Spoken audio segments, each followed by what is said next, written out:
চাহ জনগোষ্ঠীৰ মাজত থকা বিভিন্ন সম্প্ৰদায়ৰ ভিতৰত পাটৰসকল অন্যতম। নৃগোষ্ঠীৰ পূজা পৰব, দোৱান, সাজপাৰ, লোকবাদ্য আদি স্বকীয়তা আৰু জনজাতীয় সকলো বৈশিষ্ট্য থকাৰ পিছতো অসমৰ ৬ জনগোষ্ঠীৰ জনজাতিৰ তালিকাত পাটৰসকলৰ নাম অন্তৰ্ভুক্ত নোহোৱাত নিজ জাতিৰ অস্তিত্ব ৰক্ষাৰ বাবে আজি ডিব্ৰুগড়ৰ চাউলখোৱা খেলপথাৰত প্ৰায় ১০ সহস্ৰাধিক পাটৰ সম্প্ৰদায়ৰ লোক সমবেত হয়। ভাৰতবৰ্ষৰ বুকুত আদিমবাসী হিচাপে জনাজাত অসমৰ চাহ বাগিচা আৰু বস্তি অঞ্চলত বসবাস কৰা লাখ লাখ পাটৰ সম্প্ৰদায়ক শীঘ্ৰে জনজাতিৰ মৰ্যাদা প্ৰদান কৰিবলৈ দাবী উত্থাপন কৰা হয়। সদৌ অসম পাটৰ সমাজৰ উদ্যোগত আজি উজনিৰ কেইবাখনো জিলাৰ পৰা ডিব্ৰুগড়ৰ চাউলখোৱা সমবেত হোৱা পাটৰসকলে হাতে হাতে প্লে কাৰ্ড লৈ পাটৰসকলক জনজাতিৰ মৰ্যাদা প্ৰদান কৰক, জনজাতিকৰণ আমাৰ জন্মগত অধিকাৰ, পাটৰ ঐক্য জিন্দাবাদ, পাটৰসকল এক হওক, আছে ধেনু মৰা নাই, চাহ জনগোষ্ঠীৰ মাজত বিভাজন নীতি নচলিব আদি বিভিন্ন শ্লোগানেৰে আকাশ পতা কঁপাই তোলে। সদৌ অসম পাটৰ সমাজৰ কেন্দ্ৰীয় সমিতিৰ সাধাৰণ সম্পাদক দীপক পাটৰে আঁত ধৰা বিশাল সমাৱেশত অসম চাহ জনজাতি ছাত্ৰ সন্থাৰ সভাপতি ৰাজেন কুমাৰ উপস্থিত থাকি ১৯৪৭ চনৰ পৰাই আটচাই চাহ জনগোষ্ঠীৰ সকলো জাতিক জনজাতিৰ মৰ্যাদা দিবলৈ দাবী উত্থাপন কৰি আহিছে।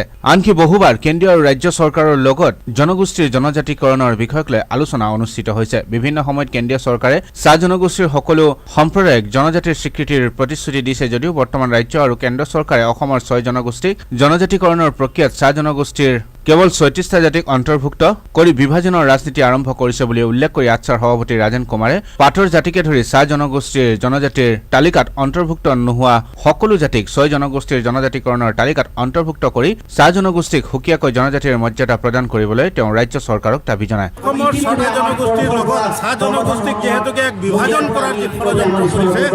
ইয়াক আমি তীব্ৰ আমি প্ৰতিক্ৰিয়া প্ৰকাশ কৰিছোঁ আৰু আমি এইটো দাবী জনাইছোঁ যে চাহ জনগোষ্ঠীৰ সকলো জাতি যিসকল আছে উপজাতি সেইসকলক লৈ জনজাতিকৰণ প্ৰক্ৰিয়া তেওঁলোকে কৰক। যিহেতু অসমৰ আমি ৫টা জনগোষ্ঠী যেনেকৈ আমাৰ মটক, মৰাণ, কোঁচৰাজ, বংশী, টাই আহোম, চুতীয়া, ঠিক তেনেধৰণে একে কাইটিয়াৰে একে বৈশিষ্ট্যৰে যাতে চাহ জনগোষ্ঠীকো জনজাতিকৰণ প্ৰক্ৰিয়াটো আগবঢ়াই লৈ যায় তাৰ কাৰণে আমি দাবী জনাইছোঁ। কিন্তু এই ক্ষেত্ৰত আমি যেতিয়া চৰকাৰক এই কথা আমি দাবী জনাইছোঁ, তেখেতসকলে এটা কথা কিন্তু আমাক কৈছে যে ২০০৫ চনত অসম বিধানসভাই এটা ৰেজলিউশ্যন তেওঁলোকে প্ৰেৰণ কৰিছিলে আৰু তাত চাহ জনগোষ্ঠীৰ আজি ৪২টা জাতিক জনজাতি আৰু ৪০টাক অনুসূচিত জাতি হিচাপে তেওঁলোকে তালিকা প্ৰস্তুত কৰি প্ৰেৰণ কৰিছে। গতিকে আমি কৈছোঁ যে সেই তালিকা সম্পূৰ্ণ ভুল আছে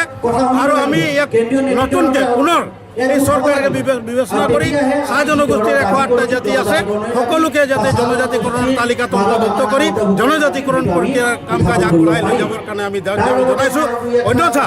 যিহেতু আমি ভাবিবলৈ বাধ্য হ'ম যে বৰ্তমান যিখন চৰকাৰ আছে এই চৰকাৰখনে কিন্তু আমাক বিভাজন কৰিছে আৰু ইয়াৰ কাৰণে চৰকাৰখনে কিন্তু অনাগত সময়ত তীব্ৰ প্ৰত্যাহ্বানৰ সন্মুখীন হ'ব কিন্তু এই কথা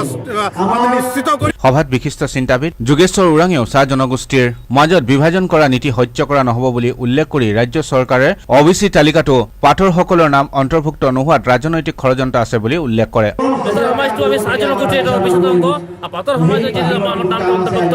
হোৱা নাই এইটো আমি আগত গম পোৱা নাছিলোঁ। জনজাতিকৰণ বাদে দিয়ে আমাৰ নামটো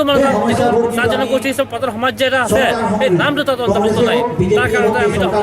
আৰু আমি এইটো এতিয়া ষড়যন্ত্ৰমূলক ভাবিছোঁ। অসম চাহ জনগোষ্ঠীয় জাতীয় মহাসভাৰ সাধাৰণ সম্পাদক নবীন কৰ্মকাৰেও সভাত উপস্থিত থাকি পাটৰ জাতিৰ ওপৰত ৰাজ্য চৰকাৰে কৰা প্ৰতাৰণা সহ্য কৰা নহ'ব বুলি উল্লেখ কৰি পাটৰ জাতিৰ লগতে চাহ জনগোষ্ঠীৰ মাজত থকা সকলো সম্প্ৰদায়ক মৰ্যাদা সহকাৰে শীঘ্ৰে জনজাতিৰ মৰ্যাদা প্ৰদান কৰিবলৈ তেওঁ দাবী জনায়। সভাত অসম চাহ মজদুৰ সংঘৰ সভাপতি পৱন সিং ঘাটোৱাৰেও বিজেপি চৰকাৰখনৰ বিভাজন নীতিত ভুল নাযাবলৈ তেওঁ পাটৰসকলক আহ্বান জনায়। পাটৰসকলৰ ওপৰত চৰকাৰী পক্ষই কৰা প্ৰতাৰণাৰ যোগ্য প্ৰত্যুত্তৰ দিবলৈ তেওঁ পাটৰসকলক অধিক শক্তিশালীভাৱে সংগ্ৰাম কৰিব লাগিব বুলি মন্তব্য কৰে। সদৌ অসম পাটৰ সমাজৰ সভাপতি যোগেন পাটৰৰ সভাপতিত্বত অনুষ্ঠিত গণজাগৰণ সভাত সৰ্বসন্মতিক্ৰমে পাটৰ জাতিৰ সংগ্ৰামখন আগবঢ়াই নিয়াৰ স্বাৰ্থত তিনিচুকীয়া, শিৱসাগৰ, চৰাইদেউ, যোৰহাট, গোলাঘাট, শোণিতপুৰ, নগাঁও, ঢেকিয়াজুলি আদি জিলাত পৰৱৰ্তী গণপ্ৰতিবাদ কাৰ্যসূচীসমূহ অনুষ্ঠিত কৰাৰ সিদ্ধান্ত গ্ৰহণ কৰাৰ লগতে ৰাজ্য চৰকাৰৰ অবিচি তালিকাত আৰু ৬ জনগোষ্ঠীৰ জনজাতিকৰণৰ তালিকাত পাটৰ সম্প্ৰদায়ৰ নাম অন্তৰ্ভুক্ত কৰিবলৈ সদৌ অসম পাটৰ সমাজৰ তৰফৰ পৰাই স্মাৰক পত্ৰ প্ৰদান কৰাৰ সিদ্ধান্ত গ্ৰহণ কৰা হয়।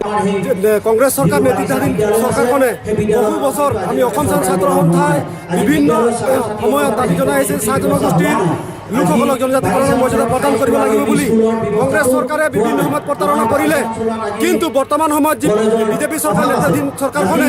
আজি যেহেতু 6 জনগোষ্ঠীক জনজাতিকৰণৰ যি মৰ্যাদা প্ৰদান কৰিব গৈছে যেহেতু চাহ জনগোষ্ঠীৰ 108টা জাতিৰ অন্যতম জাতি হিচাপে আমি পাটৰ জাতি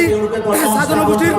অন্যতম জাতি হিচাপে পাটৰ তালিকা চাহ জনগোষ্ঠীৰ তালিকাত পাটৰ জাতিৰ নাম অন্তৰ্ভুক্ত হোৱা নাই ইয়াত আমি তীব্ৰ বিৰোধিতা কৰিছো সকল মডেল কমিটিৰ দায়িত্ব লৈ চাহ জনগোষ্ঠীৰ পাটৰ জাতিৰ অবিচ্ছেদ্য অংগ হিচাপে পাটৰ জাতিক নামটো অন্তৰ্ভুক্ত নকৰাৰ কাৰণে যিসকল পাটৰ জাতিক ষড়যন্ত্ৰ কৰিছে নামবিলাক অন্তৰ্ভুক্ত কৰা নাই সকলক আমি সকীয়াই দিব বিচাৰিছোঁ অতি শীঘ্ৰে